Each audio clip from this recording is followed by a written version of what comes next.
chamamos ao palco, o professor Ivan vai falar do púlpito, né? Chamamos ao palco a moderadora desta palestra, professora doutora Márcia Valéria Teixeira Rosa, doutora em História e Crítica da Arte, professora adjunta da História da Arte do Departamento de Estudos e Processos Museológicos da Unirio.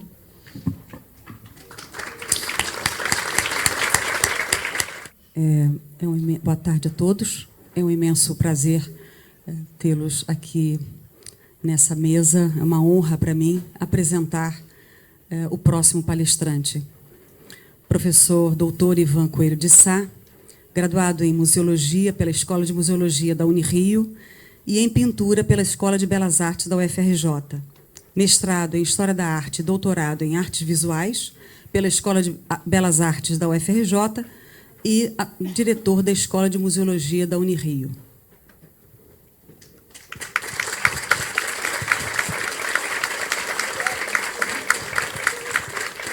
O professor irá falar nessa apresentação sobre a problemática da preservação e conservação de acervos religiosos. Boa tarde a todos. Eu gostaria, primeiramente, de dizer a satisfação de ver esse auditório cheio, né? É muito bom, né? Num evento tão importante que trata de preservação. Então, eu queria dizer da honra que é estar aqui, junto com palestrantes tão renomados, pessoas que têm um trabalho tão importante na área da preservação e da conservação, estudiosos, pesquisadores, e do prazer que é poder falar sobre preservação. Eu gostaria de agradecer imensamente ao padre Silmar Fernandes pelo convite, né? Cumprimentar o padre e toda a equipe organizadora, o padre Robson de Oliveira, o Marcos Paulo Passos, a professora Deise Ketz, o professor Carlo Pagani, né? Agradecer a todos pelo convite, agradecer a mediação da professora Márcia Valéria Teixeira Rosa, minha colega, é uma honra muito grande, né? Estar aqui com ela nessa mesa. E eu gostaria também de cumprimentar pela excelência da programação. Né? Uma programação ampla, que abrange vários aspectos ligados à preservação, a teorias da preservação, legislação, metodologias de tratamento, de prospecção, novas tecnologias, legislação, a parte de arquivo, de organização de arquivos, e arquitetura, madeira, etc. Então, uma programação bem pensada e bastante complexa, né, em relação à preservação de acervos religiosos. E o que eu vou poder contribuir aqui é uma contribuição muito simples, é o que diz respeito a essa problemática da preservação e da conservação, porque todos já sabem que é um problema, né? E fazer uma associação deste problema com a área dos museus, porque é a área que eu atuo, é a área que eu trabalho como professor, exatamente nessa parte da preservação.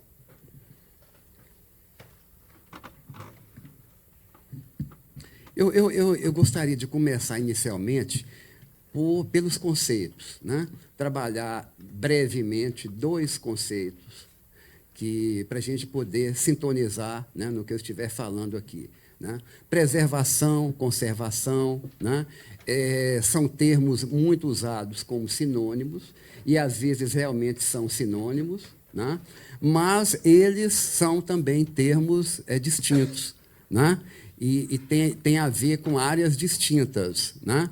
A preservação poderia estar mais associada ao campo das ideias, a uma filosofia, a uma teoria, né? Ao pensar a preservação, a uma consciência, né? Uma consciência de preservação. Então, é um sentimento, é uma filosofia, é uma política, é uma iniciativa que se dá no campo das ideias. E a conservação seria exatamente a ação prática concretizada dessa consciência de preservação. Então, é a prática mesmo do dia a dia que o profissional vai fazer com os acervos, né? Conservar, né?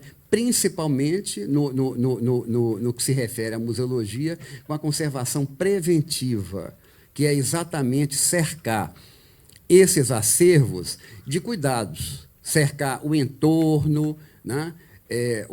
A reserva técnica, a parte expositiva, de cuidados para evitar a degradação, evitar que ele se degrade e que necessite de fazer uma cirurgia, que seria já aí o campo da restauração, certo? Então, são esses dois termos que eu vou procurar trabalhar aqui.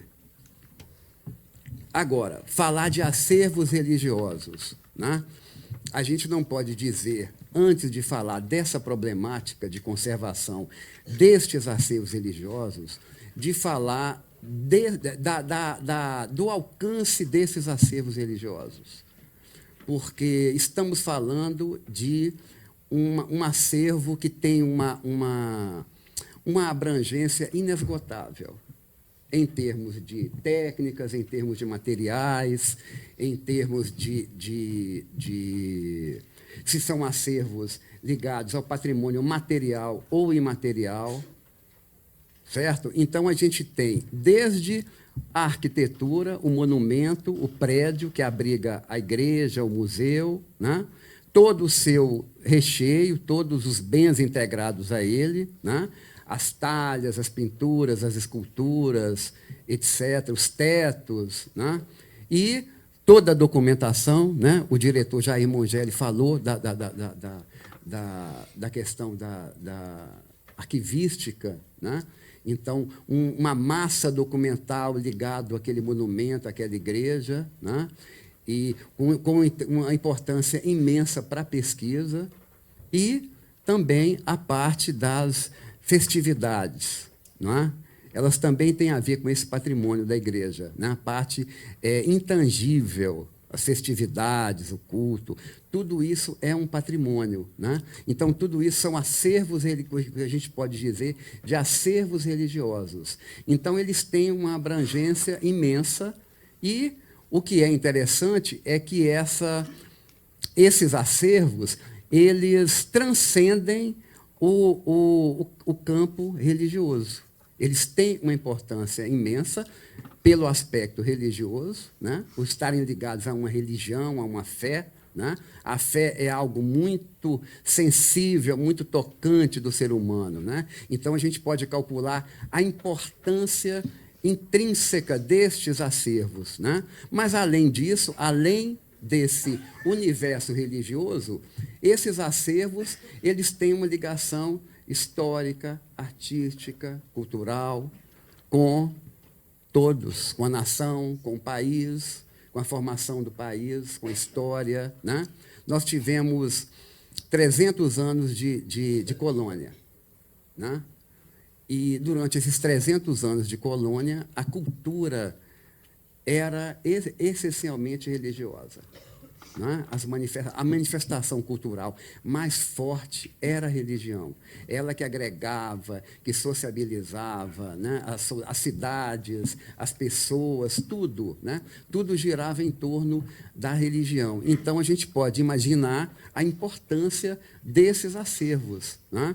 Para a história, para a arte, para a história da arte. Todos os artistas coloniais eram ligados à igreja, a produção deles está nas igrejas, né? Pintura, escultura, né? Aleijadinho, Mestre Ataíde e inúmeros outros, né? Então, isso tudo é patrimônio nacional, né? Extrapola, né, o âmbito religioso, é um patrimônio de todos, né? Pela história, pela arte, pela cultura, pela associação com a identidade do país, pela formação, né? Pela memória. Então, é um patrimônio de uma importância incalculável. Não se pode calcular, né, somente a matéria, mas o valor intrínseco, o valor estimativo, né? Bom, e aí, claro, um patrimônio com este peso, um patrimônio com todas essas características, vai ter, consequentemente, um potencial museológico muito grande. Não é por coincidência que várias igrejas, vários conventos, várias instituições religiosas têm um museu, né? Mesmo que seja uma sala-museu, uma pequena sala com alguns objetos, mas é bastante comum a gente encontrar isso, sem contar os grandes museus de arte sacra que a gente tem aqui no Rio de Janeiro, em São Paulo, Pernambuco, Bahia, tem vários, Salvador, né? Goiás, Espírito Santo, todo o país, exatamente por conta da força desses acervos religiosos, né?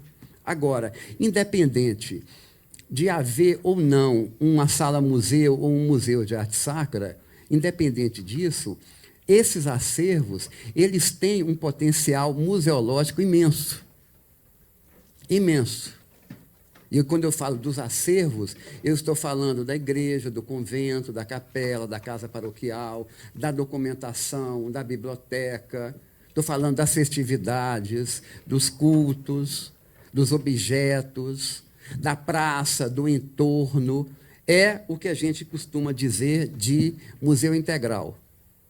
É um conceito bastante recente na museologia e que veio para atender uma demanda, né, da própria área museológica, né, de se aproximar mais do público, de ter uma função social mais comprometida, né, com as comunidades, com o público, né, exatamente para se contrapor àquela visão daquele museu tradicional, um museu convencional, um museu estático, um museu que não vai de encontro ao público, um museu que fica esperando o público ir, né, um museu de exposições prontas, fechadas, né, diz que não dialoga, que não atinge o público, né? Então, o Museu Integral ele é um fenômeno da década de 70, de 1970. Ele não tem ainda 50 anos. Então, é um conceito relativamente recente, né? E ele veio exatamente para se opor a esse museu mais antigo, aquele museu que vinha do século XIX, um museu mais engessado, né? E esse museu, ele, além de tudo, além do acervo, ele integraria uma ação comunitária. Ele trabalharia junto com a comunidade. A própria comunidade trabalharia no museu, né? Participaria, poderia até gerir esse museu, certo? Então, é uma participação mais efetiva. A comunidade não é só um visitante, ela participa efetivamente, né? Então, esse conceito ele é bastante novo, né? E ele gerou vários outros museus comunitários, ecomuseus, inclusive um museu de arte sacra, que originalmente era um museu de arte sacra, ele deu origem a um ecomuseu, que é um ecomuseu de Santa Cruz. Ele surgiu na igreja da Imaculada Conceição, lá no bairro de Santa Cruz. E, na década de 80, eles criaram o Ecomuseu. Então, a própria comunidade criou o museu, a própria comunidade trabalhou, ela administra, ela inventaria, ela faz todo o trabalho, está a cargo dela. O museu efetivamente pertence a ela. Então, se nós temos um patrimônio que é tão amplo e que vai desde o material até o imaterial, né? E que envolve também a religiosidade, né? E a religiosidade pressupõe as festas, as festividades, o culto. Então, isso pode estar integrado junto com o acervo. Essa própria comunidade ela pode trabalhar nesse museu, pode partir dela própria as atividades do museu. Bom, e aí a gente tem a problemática. Aí a gente entra na questão da problemática, né? Qual seria, então, esse acervo que é tão rico, que é tão importante, que é tão relevante para a pátria, para a história, para a arte, para a cultura, não é? Não deveria haver problemas, não é? porque ele tem essa importância, ele tem esse potencial, né? Inclusive museológico, né? Mas exatamente porque a atividade fim da igreja não é preservar, não é uma atividade preservacionista, não é? Ela tem uma missão, né, altamente colocada, que é conduzir as pessoas, não é? Uma questão ética muito séria, né, de religiosidade, de fé, uma assistência constante. Não é? Só quem tem uma religião, uma fé, sabe a importância que é isso na vida de cada um. Não é? Então, esta é a atividade fim da igreja, não é? Essa missão evangélica. Não é? Agora, quando ela detém esse acervo, quando ela detém esse patrimônio, e aí entra a questão preservacionista, né? Essa responsabilidade preservacionista. Não é? Porque a igreja não é um museu originalmente, mas ela tem esse potencial de ser musealizada. Não é? Ela pode ser encarada como um museu, né? Um museu integrado, né? Com tudo isso. Né? Então, essa seria uma primeira dificuldade. Né? Nós temos uma questão preservacionista, que não é a atividade fim da igreja. Mas tem outras questões que vão potencializar esse problema, né? Que é essa diversidade de acervos, né? Que é tão rico a pesquisa, né? De tantas áreas, né? Mas, ao mesmo tempo, ela se torna um problema porque tem todos os materiais, tem todas as... Eu nem estou falando no patrimônio intangível, né? Eu estou falando do material. Né? Então, temos desde a arquitetura, pedra e cal, taipa, etc., concreto, etc., até papel, né? Todos os materiais, todas as técnicas. Né? Isso é mais ou menos comum aos museus. Normalmente, os museus têm essa disparidade de materiais e técnicas, né? E é um complicador. Né? E aí, conservação preventiva, que a gente sabe que é o suprassumo, que é o mais importante na preservação, é a conservação preventiva. Né? É um desafio, porque você tem todos os materiais, todas as técnicas, e num espaço, num lugar que não é originalmente um museu. Né? Então, é complicado. A conservação preventiva, ela não admite trégua. A conservação preventiva, ela tem que ser feita sempre, ininterrupta, perene, constante. Não pode fraquejar. O profissional da conservação, né, os profissionais da área de preservação, da área de conservação, né, seja de arquivo, de biblioteca, de museu, de arquitetura, de monumentos, etc., é uma tarefa que tem que ser constante, permanente. Ele não pode se dar ao luxo de falar, esta semana eu não vou trabalhar, não vou fazer conservação. Não é? Vou tirar férias. Não é? Isso não se admite essa hipótese. É um trabalho constante, perene, né? Um trabalho que não aparece, um trabalho assim inesgotável, né? E que tem que ser feito. Né? Então, nós temos um problema, por conta desses acervos não estarem num museu convencional, numa instituição convencional preservacionista, né? Estão numa igreja, né? E essa diversidade de material que vai demandar profissionais, diferentes profissionais. E isso tudo precisa de recurso. A gente não faz conservação sem recursos. E aí é o grande problema. Recursos humanos, profissionais, né? Conservadores, restauradores, museólogos, arquivistas, bibliotecários, arquitetos, historiadores, né? Para pesquisa, Então, tem que ter esses profissionais, né? Sem contar aporte de químicos, de biólogos, etc. Então, não se faz conservação sem recurso. A gente pode tentar, mas vai ser um trabalho tímido, um trabalho que não vai dar conta das necessidades reais, se não houver recursos. Recursos para profissionais, recursos para equipamentos, né? Espaços, produtos, né? Instrumental, etc. Né? Então, é um problema que, na verdade, é um grande desafio. Né? É um desafio para uma instituição que já trabalha com preservação, que, naturalmente, ela tem essa vocação para preservar. Né?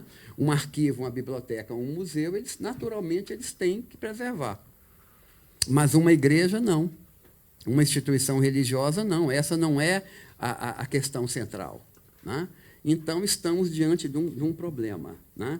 Porque o quadro ideal, né, que é o quadro ideal de uma instituição de patrimônio, uma instituição que trabalha com preservação, é ter espaços adequados, é ter uma equipe interdisciplinar, ter pessoas, ter braços, ter pessoal especializado para trabalhar na preservação, né? Equipamentos, né? Todo um suporte laboratorial, todo um suporte de materiais e de equipamentos que necessita, que o trabalho necessita. Né? E aí? Isso tudo depende de orçamento, depende de verbas, depende de recursos. Não tem como ser de outra maneira. Então, talvez a gente pode dizer que a solução está onde? Né? Está numa conscientização. Seria uma perspectiva boa de resolver essas questões. Né? Porque quando há consciência da importância desses acervos, quando há consciência da importância em preservar, em fazer conservação preventiva, não é? É o ponto, é o X da questão, é o início de tudo. Tem que haver essa consciência. Não é? Tem que haver, primeiro, consciência da importância disso. E aí, isso seria a solução. A partir do momento em que houvesse essa conscientização, essa consciência de preservação. Né? Agora, essa consciência de preservação ela tem que ser um consenso. Ela tem que partir de todos. Ela tem que partir da própria igreja, da própria comunidade religiosa, dos fiéis, de todos aqueles que lidam com esse patrimônio inestimável, todos. Né? Eu estou falando na questão dos acervos museológicos, mas o diretor Mongeli falou agora dos arquivos, né? A importância da pessoa ter consciência que aquilo do valor que aquele documento tem, né? Para ele não ser alienado. Então, essa que eu chamo de autoconscientização, que vai partir da própria comunidade que lida diretamente com esses acervos religiosos, que são os fiéis, que estão todo dia na igreja, as pessoas que trabalham, os religiosos, né? Todos. Inclusive, eu vi na apresentação do seminário que em 99 foi feita uma diretriz, né? Para inventariar todos os bens. Então, isso quer dizer o quê? Que a própria igreja ela já está consciente dessa importância. Ela já está tomando medidas no sentido de, pelo menos, minimizar. A documentação, a inventariação, a catalogação, é a primeira medida de preservação. Porque é quando o acervo ele ganha uma identidade, ele passa a existir. Ele tem um número, ele tem um nome, né? Ele tem um endereço. Então, é importantíssimo. Então, quando há essa política de fazer inventário pela própria igreja, isso é muito positivo, porque já é uma consciência da importância desses acervos, né? Agora, essa consciência institucional da igreja, essa consciência da comunidade religiosa, ela não pode ficar só na comunidade, não pode ficar só na igreja, né? Ela extrapola, né? Ela vai para os poderes públicos, né? Os poderes públicos, e aí, quando eu digo poderes públicos, eu digo em âmbito municipal, estadual, federal, né?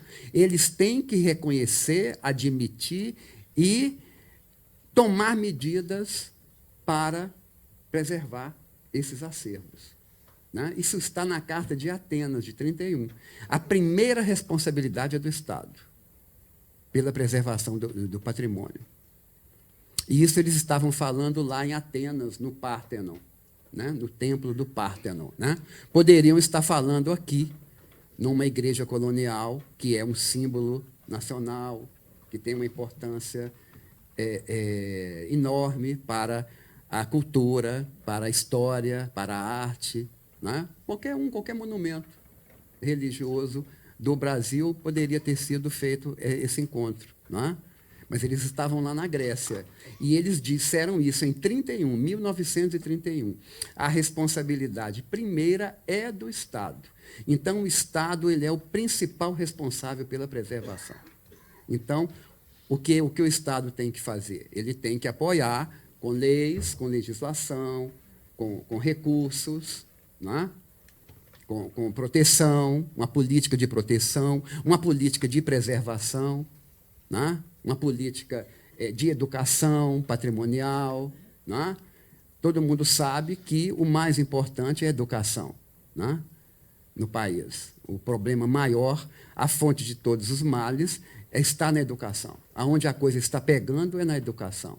Então, uma política cultural, uma política de preservação de patrimônio, uma política de museus, de arquivos e de bibliotecas, uma política de preservação de patrimônio, pela importância que esse patrimônio tem para o país.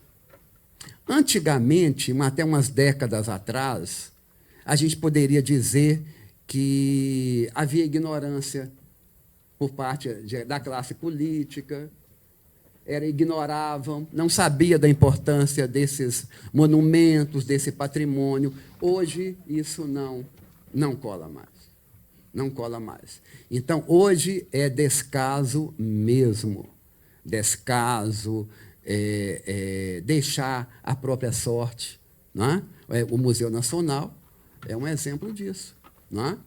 Descaso, puro descaso.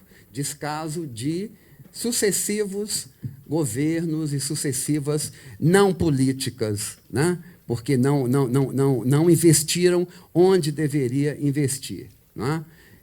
Então, é isso que acontece, né? Então, esse patrimônio imenso, religioso, que o país tem, está aí, de norte a sul, no interior, nas capitais, em todos os lugares, né?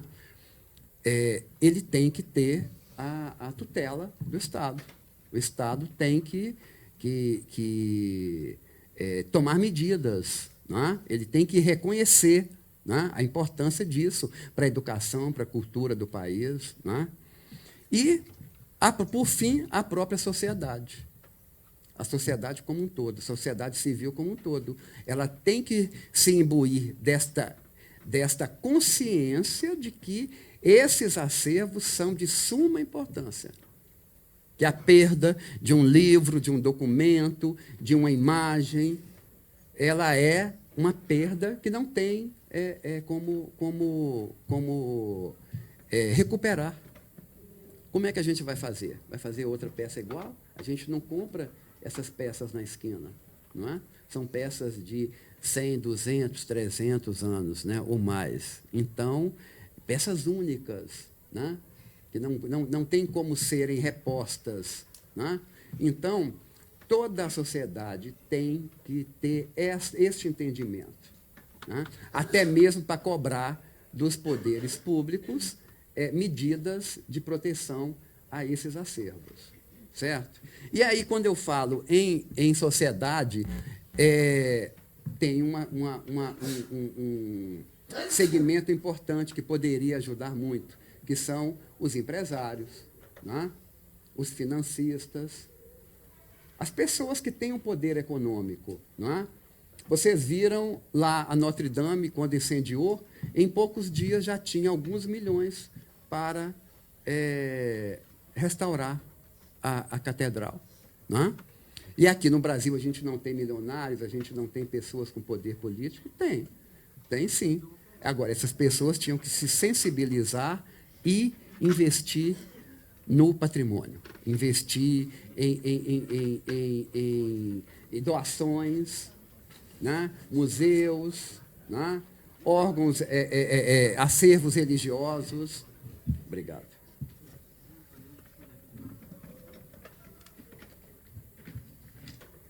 Então, isso é o ideal, o que deveria ser ideal. Né?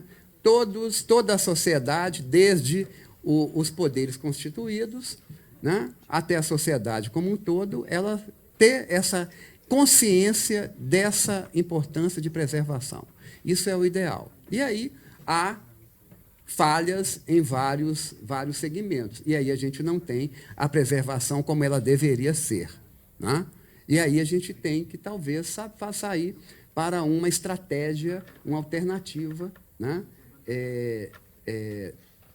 Para poder superar esse desafio, né? Que é um desafio. Né? E aí, talvez, a própria a saída para ela pode estar na própria comunidade. Né? Usar exatamente o conceito do museu integral. A própria comunidade trabalhando em prol daquele acervo. Né? Agora, claro que tem que ser um trabalho consciente, tem que ser um uso consciente da própria comunidade que zela, que conserva aquele patrimônio, aquele acervo. Né? Eu estou vendo aqui o professor Júlio Dantas, de Paraty, que fez uma dissertação lá no programa, exatamente abordando isso. Ele é diretor do Museu de Artes Sacras de Paraty, da nossa Santa Rita, e ele fez uma dissertação defendendo isso. É o acervo da Irmandade, que fica no museu, e quando tem festas da Irmandade, eles pegam o acervo, eles usam e depois devolvem. Ninguém melhor do que essas pessoas que sentem, né, no íntimo a importância daqueles objetos, daquelas imagens, para perceber a importância de conservar, de tratar bem. Né? Então, é uma saída. A própria comunidade se imbuindo da preservação desses acervos. Claro que tem que ser consciente. Tem que haver um treinamento, tem que haver um suporte técnico, dos técnicos especializados, que podem dar treinamentos.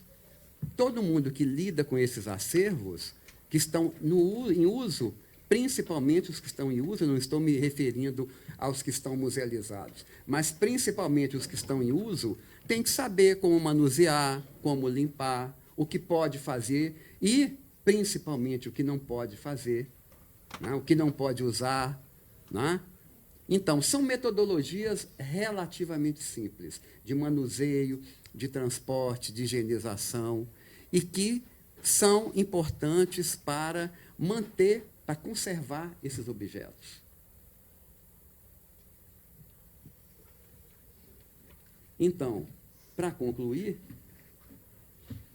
esses acervos religiosos, eles têm uma particularidade muito, né, característica, né, por tudo isso que eu falei, por tudo isso que vocês todos estão vendo aqui ao longo dessa semana, com todas essas palestras que abordaram a importância de cada segmento, né, desse patrimônio. Então, ele tem essa particularidade. Né? Ele é importante, mas ele tem esses problemas, né? Porque não estão em lugares que normalmente foram feitos para preservar, né? Mas tem esse potencial museológico, né? Então, talvez a saída seja esse museu comunitário, esse museu integral, porque que é a própria comunidade trabalhando, gerindo e cuidando, zelando seu acervo. Isso pode soar como algo utópico, não é? Mas tem casos. A gente tem casos, não é? De museus comunitários que a própria comunidade ela cuida daquele acervo, né? Independente disso, se a comunidade vai ter a comunidade ela tem que se inteirar sobre todas essas metodologias de guarda, de acondicionamento, de higienização, de transporte, porque ela que fica o tempo todo nas igrejas, nas instituições, nas paróquias, cuidando desse acervo. Então, essas pessoas elas têm que ter algum tipo de treinamento com relação a isso. Eu acho que seria uma primeira medida no sentido de minorar, né? Eu acredito que muita coisa poderia ser evitada. E eu vejo esse seminário como uma importante iniciativa exatamente disso. Todos sabendo da importância desses acervos que cuidam, né? E buscando cada vez mais, né? Se inteirar, né, da questão material de cada um, porque cada matéria, cada técnica, ela vai exigir um tipo de cuidado, né? Então, são medidas bem básicas, mas eu acredito que isso pode ser viabilizado de maneira muito prática, né? Não é puramente um sonho, não é algo tão difícil de conseguir, né? Então, era isso que eu queria passar para vocês, né? Essa dificuldade a gente sente nos museus, todos os museus sentem essas dificuldades, né? Essa questão da conservação preventiva ela é um desafio para qualquer instituição que lida com patrimônio, porque ela tem exatamente por esse caráter de perenidade e pela falta de recursos. Então, isso é um problema que se depara cotidianamente nas instituições, não é um problema das igrejas. As igrejas também vão ter esse problema, né? Mas é um problema que vem nas próprias instituições de preservação. Então, eu queria, mais uma vez, agradecer ao padre Silmar Fernandes, cumprimentar por essa iniciativa tão importante, porque é assim que as coisas começam, né? Conhecendo, né? O acervo para poder saber o que está lidando e como tratar, né? E estou ao dispor para alguma pergunta, se houver tempo. Nós estamos... Obrigado.